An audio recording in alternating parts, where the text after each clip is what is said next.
রাজধানীর মৌচাক এলাকায় স্বেচ্ছাসেবক দলের সাবেক নেতা বেল্লাল হোসেন তালুকদারকে ছুরিকাঘাতে হত্যার ঘটনায় 2 জনকে গ্রেফতার করেছে পুলিশ। গ্রেফতারকৃতরা হলেন আল আমিন ও রিয়াজুল। গত সোমবার রাতে ঢাকা ও মুন্সিগঞ্জ থেকে তাদের গ্রেফতার করা হয়। এ ঘটনায় বাকি আসামিদের গ্রেফতারে অভিযান চলছে বলে জানিয়েছেন ডিএমপির মুখপাত্র এন.এম. নাসির উদ্দিন। সোমবার রাতে রাজধানীর রমনা থানার মৌচাক এলাকার আনারকলি মার্কেটের সামনে দুর্বৃত্তদের ছুরিকাঘাতে মারা যান বিল্লাল। তিনি রমনা থানার 19 নম্বর ওয়ার্ডের স্বেচ্ছাসেবক দলের সাবেক আহ্বায়ক। পুলিশ জানায়, আনারকলি মার্কেটের সামনে রমনা থানা যুবদলের লুৎফুরের নেতৃত্বে অজ্ঞাত 1012 ব্যক্তি তাকে বুকের ডান পাশে ছুরিকাঘাত করে পালিয়ে যায়।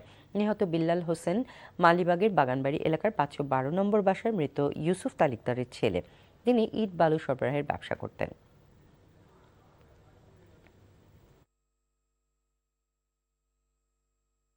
ইতিমধ্যে ঘটনায় জড়িত সন্দেহে 2 জনকে গ্রেপ্তার করা হয়েছে। একজন হচ্ছে রিয়াজুল ইসলাম এবং আরেকজন হচ্ছে আল আমিন মাহিন। এই 2 জনকে গ্রেপ্তার করা হয়েছে এবং অন্যান্য যারা জড়িত আছে তাদেরকে গ্রেপ্তারের চেষ্টা অব্যাহত আছে। এবং যাদের গ্রেপ্তার করা হয়েছে তাদের রাজনৈতিক পরিচয়টা তো আসলে মুখ্য না। আমরা ঘটনার সাথে যাদের সম্পৃক্ততা আছে, যতটুকু সম্পৃক্ততা আছে সেই অনুযায়ী তাদের বিরুদ্ধে আইনানুগ ব্যবস্থা গ্রহণ করা হবে।